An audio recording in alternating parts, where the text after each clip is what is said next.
You probably know Andrew Huberman because most men that want to naturally raise their testosterone levels do. But the problem is that he gets some things wrong. Now, obviously he gets a lot of things right, but not all of it. So today I'm going to show you a few things he gets right and something he gets very wrong so that you can avoid big mistakes and save yourself a lot of suffering. Be sure to watch the whole thing because I'm going to give you a lot of nuance and I'm going to show you how to avoid getting addicted to drugs. Sort of. You'll see. Huberman lesson number 1 is to view bright light every morning and avoid bright light at night. So he recommends viewing bright light for 2 to 10 minutes every morning, whether it's from the sun or a device. But I go further.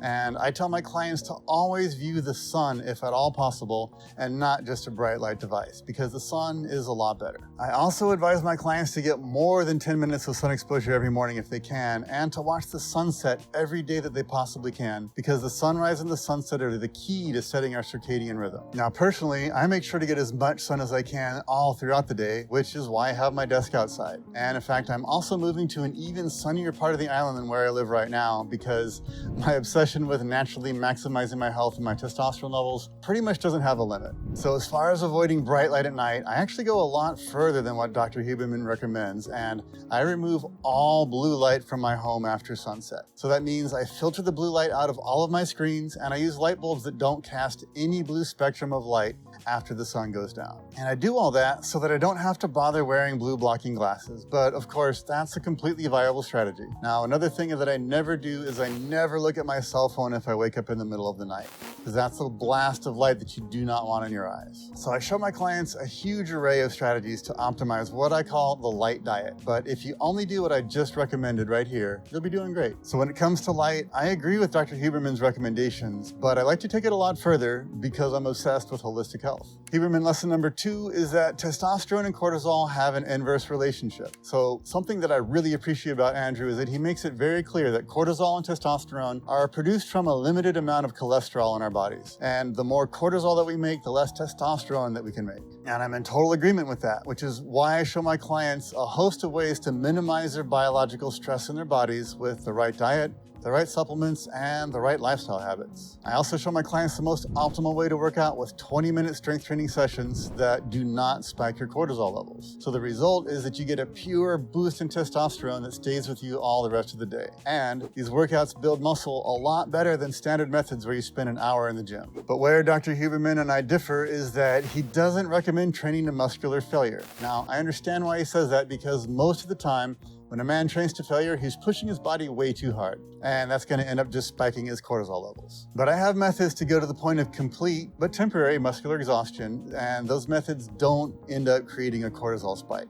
So the key is that when you hit that point of temporary failure, you're done with that exercise and you're done with that body part. Now I have another video that goes into more detail about those 20-minute workouts. So for the sake of time, I'm going to move on to the third lesson, which is that actually having sex is better for your testosterone levels than watching porn. Now, I know that sounds pretty obvious, but there's a lot of science behind it. So Huberman cites studies that show that men get a short-term boost of about 10% of their testosterone levels when they watch porn. But men get a 70% increase in testosterone from actually having sex. Those studies also show that abstaining from sex or having sex without ejaculating for a week can increase a man's testosterone levels by up to 400%. Now, what has to be said here is that that's a short-term gain. So long-term, your body's going to seek a testosterone level that's in balance with your micronutrient status and your daily physical demands. Now, I want to go deeper on the subject of porn, no pun intended, because long-term, porn usage is very, very harmful to a man's testosterone level and to his libido. So there are plenty of well-constructed studies that show that porn usage lowers a man's testosterone levels in the long run. Now that surprises a lot of men, but here's why it happens. There's really 2 main reasons for this. And the number 1 reason is that you're overstimulating your brain's sexual reward centers with porn. And the number 2 reason is that you feel gross after you masturbate to porn. So porn is hyper-stimulating to our brain's reward centers, and that creates a massive stimulation that ultimately numbs our brains to the pleasures of natural sexual experiences. So you can see dozens of women doing all kinds of sexual acts in a single porn session.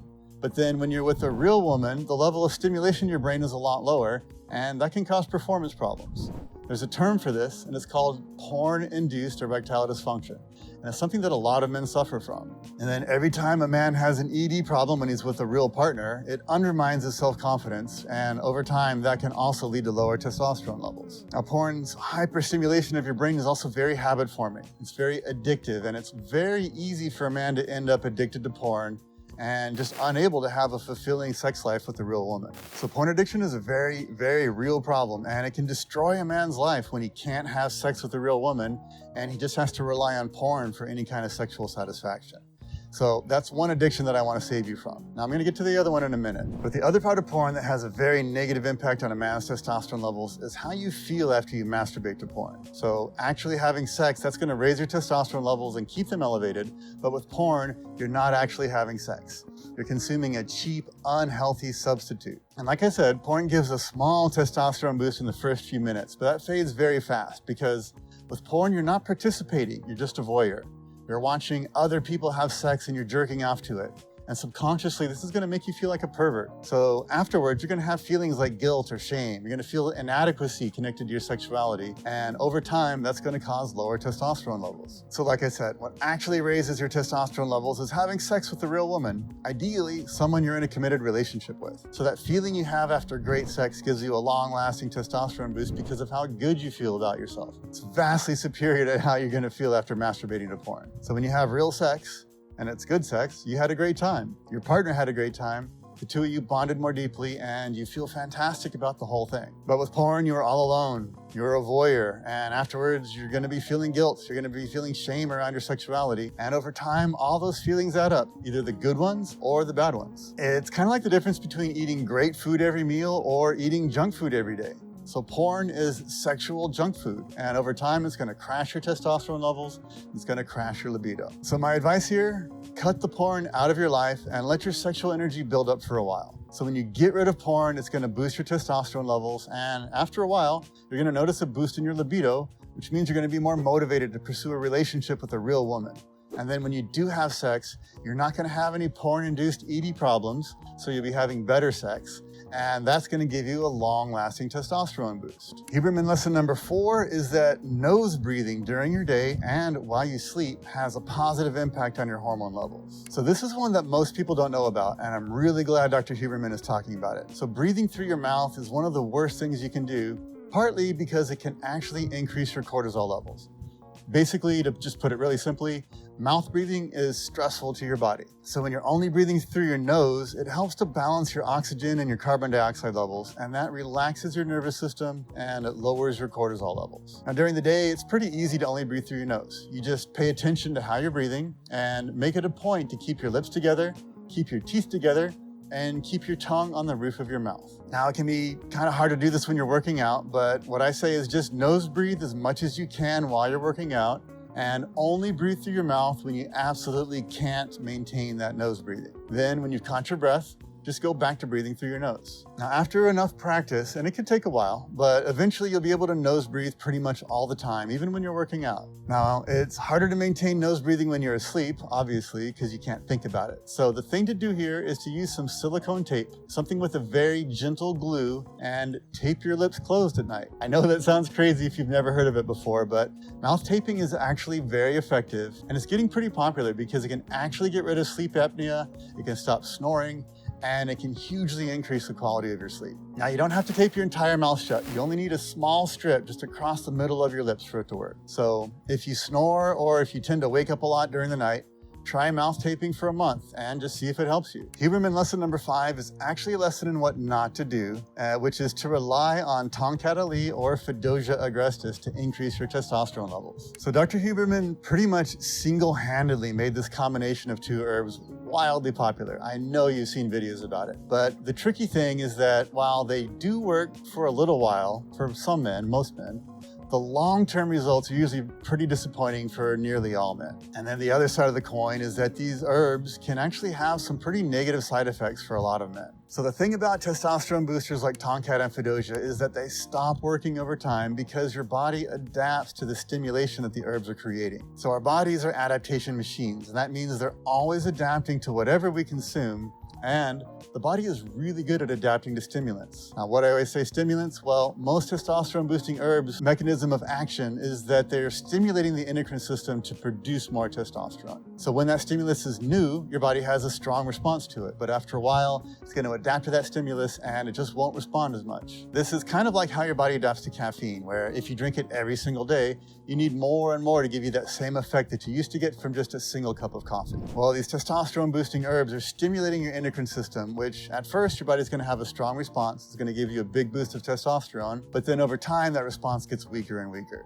And that forces you to take more and more of that herb to get the same results. So essentially, this can make you addicted to Tomcat, Fedosia, or any of the other herbs that have those kind of drug-like stimulant effects on your endocrine system. And that kind of addiction is a huge problem with herbs like Tomcat Ali or Fedosia agrestis because they both have some toxicity.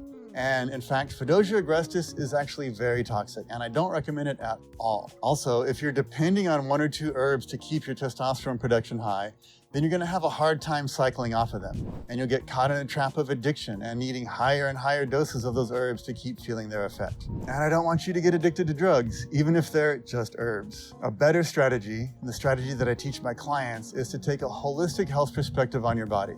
And through that lens, we optimize your diet, your micronutrients, your exercise, and your lifestyle factors so that your body has everything it needs to produce peak testosterone levels naturally. So when you have all those things in place, you won't really need testosterone boosting herbs because you already have naturally high testosterone. But just for fun, you can cycle a testosterone boosting herb here and there as icing on the cake, or just take them once in a while when you want an extra boost. So as an example, if you have a high quality Tomcat Ali, it can make a pretty good pre-workout, as long as you only take it a few times a week so that you don't build up a tolerance to it.